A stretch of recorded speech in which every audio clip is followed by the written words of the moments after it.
Hi, I'm Steve Gambill, and welcome to The Life of a Leader. We are so passionate about building leaders, and in my life, leadership, and the lessons that I've learned, I wanted to focus on this concept called time stand still, how to turn fleeting moments into forever memories. You know, the responsibilities that often crowd our life, they rob us of our creativity and our thinking space. So many things end up being mediocre in leadership, from programming to communication to all of the different things that come across the desk of a leader. And I've learned in life that scriptures like Ephesians 5, make the most of every opportunity. Oh, they're great when you read the Bible, but trying to outwork them, oh my gosh, that's a whole nother discipline. And then I remembered a lesson from my early teenage years, where one day my father just walked into my bedroom and said, "Steve, come on, we've got to go right now. Let's get your sisters and we've got to drive to your grandparents' house." And I was like, "Why are we leaving? What's the sense of urgency?" My dad began to explain with tears rolling down his face that my grandfather, Grandpa Ray, had just been diagnosed with lung cancer and only given a few days to live.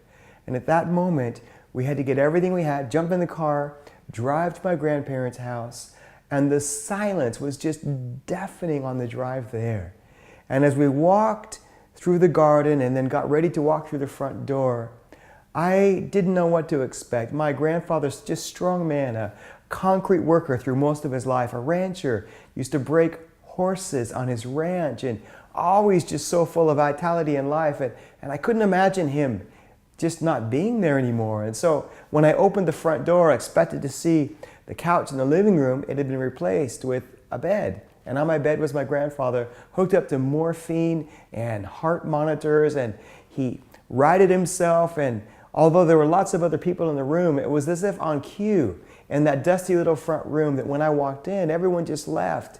Because what was happening was that my father had arranged a private moment with my grandfather for each of my siblings and I, and then in turn each person in the family, to have a few moments with Grandpa Ray. And Grandpa, he got up in his bed and he began to talk and share from his remaining strength, summoning all of his courage to have this moment of clarity to talk to me about what he would feel was so important. And he said, "Steve, I want you to know how much I love you, care about your sisters, and I want you to know this, that someday you're going to do great things." He said, "I believe that for you. I believe that you have a gift for people, for music, and one day you'll go on to do great things." And then the time was finished. We left, and those moments of eloquence passed, and the family room filled back up with people again. And just a few days after that moment, my grandfather died. I'll never forget those moments. And for those few moments, time stood still. The mischievous grin he had on his face and all of the laughter that we'd shared through the life was just culminated in that moment.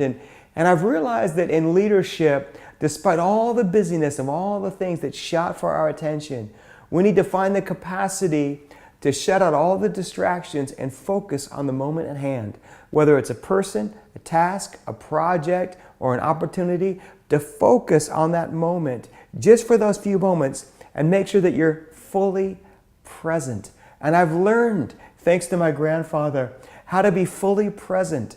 And over these years of leadership, despite all these other things shouting for my attention, I've learned the importance of just realizing if I just engage in this and I leave the conversation better than I began it. I leave it with a hug, or I leave it with a thank you, or I leave that conversation with, if it needs more thought and time and attention, I schedule it and we'll go back to it. I've realized that's how we redeem the time. That's how we make time stand still and make the most of every opportunity. And I pray that whatever you're going through in this season of your life, you would find the clarity of thought to freeze the circumstances, focus on what's fully present, and go on to make an incredible difference in the weeks, months, and years ahead.